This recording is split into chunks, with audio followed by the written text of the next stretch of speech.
Alors, ma soeur, comment vas-tu? Tu sais quand tu m'as manqué? Ben écoute, moi ça va, hein, grâce à Dieu, je vais bien. T'as eu une bonne semaine, elle s'est passée comment ta semaine? Dis-moi, raconte. Ah ben moi, ma semaine, ça se passe toujours bien parce que je suis toujours occupée, toujours à faire des choses. J'ai fait l'évangélisation, j'ai rencontré des bonnes personnes, on a discuté, on a passé des bons moments ensemble. Hein, tu vois, quand Dieu est là, c'est lui qui fait les connexions. Donc voilà, j'ai fait des bonnes choses pendant toute cette semaine-là et je rends grande gloire à Dieu. Parce que c'est lui qui permet ces choses-là. Tu vois? Bon, donc aujourd'hui, on a prévu de faire un autre thème. Encore, les thèmes se suivent, voilà, mais ne se ressemblent pas. Donc, aujourd'hui, on va parler du renoncement à soi-même. Est-ce que ça te parle, ma soeur? Pas du tout. Alors là, pas du tout. Le renoncement à soi-même. Renoncement à soi-même. Moi non plus, je savais pas. Si Dieu m'avait pas donné ce thème-là, j'aurais jamais su beaucoup. J'ai appris beaucoup de choses. Pendant que je t'enseigne, moi aussi, j'apprends aussi. On n'a jamais fini d'apprendre avec Dieu. Faut quoi? Voilà. Donc, ma soeur, que signifie renoncer à soi-même? Qu'est-ce que tu penses de ça, renoncer à soi-même? Ça veut dire quoi? Oh, alors là, tu me poses une colle, je n'ai aucune idée de ce que ça peut être. Alors, mais alors, pas du tout. Ok. Je m'attends à toi, tu vas m'aider. Je pense que tu vas me donner la réponse parce que moi-même, je ne l'ai pas. Ok, d'accord. Selon le dictionnaire, cela veut dire cesser d'agir pour satisfaire ses intérêts égoïstes. Et selon la Bible, c'est une invitation à suivre Jésus-Christ qui s'est humilié et qui a obéi à son Père jusqu'au bout pour aller à la croix et pour être crucifié pour nous. Et on voit ça dans Philippiens 2, versets 6 à 8. Nous lisons que, à partir du verset 6, existant en forme de Dieu, il n'a point regardé son égalité avec Dieu comme une proie à arracher, mais il s'est dépouillé lui-même en prenant une forme de serviteur, en devenant semblable aux hommes. Et il a paru comme un vrai homme. Il s'est humilié lui-même, se rendant obéissant jusqu'à la mort, même jusqu'à la mort de la croix. Amen. Amen, amen. Voilà. Il y a aussi Matthieu 16, 24. Parce que lui-même, il a agi dans le bon sens. Et lui aussi, il nous a demandé aussi de le suivre, de suivre ses pas dans ce qu'il fait aussi. Nous allons voir ça dans chapitre 16, Matthieu chapitre 16, verset 20.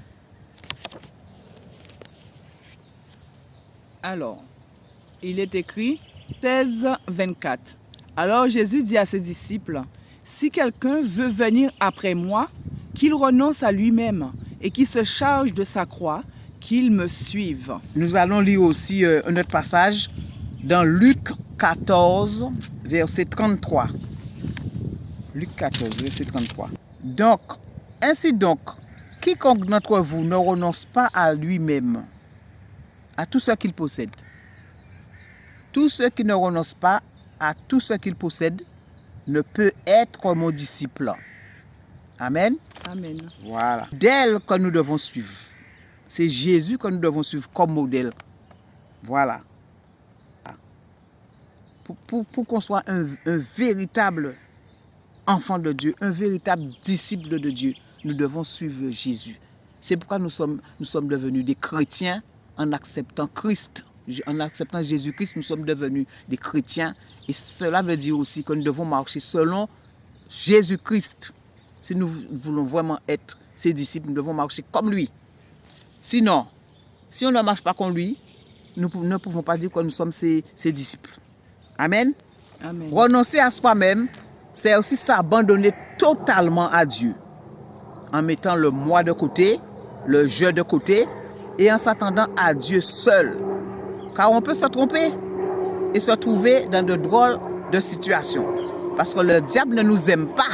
Donner le Saint-Esprit aussi, c'est pour que nous puissions nous soumettre à lui. C'est ça, renoncer à lui-même, à nous-mêmes. Renoncer à nous-mêmes, c'est nous soumettre à Dieu Et c'est pourquoi il nous a donné le Saint-Esprit, pour que nous puissions écouter le Saint-Esprit et faire ce que le Saint-Esprit nous dit de faire. Parce que c'est lui qui nous conduira dans toute la vérité, qui nous fera faire les bonnes choses que nous devons faire.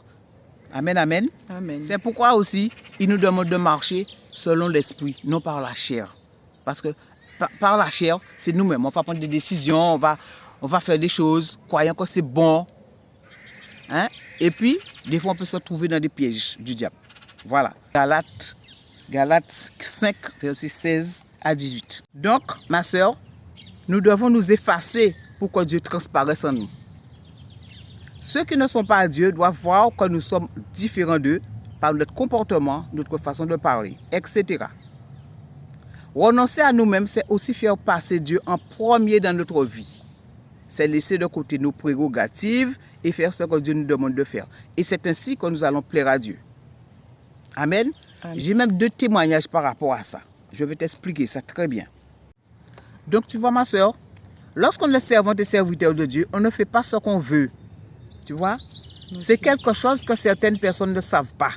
Lorsque Dieu te dit va quelque part, c'est qu'il a besoin de toi pour faire un travail bien déterminé dans la vie de quelqu'un ou de plusieurs personnes.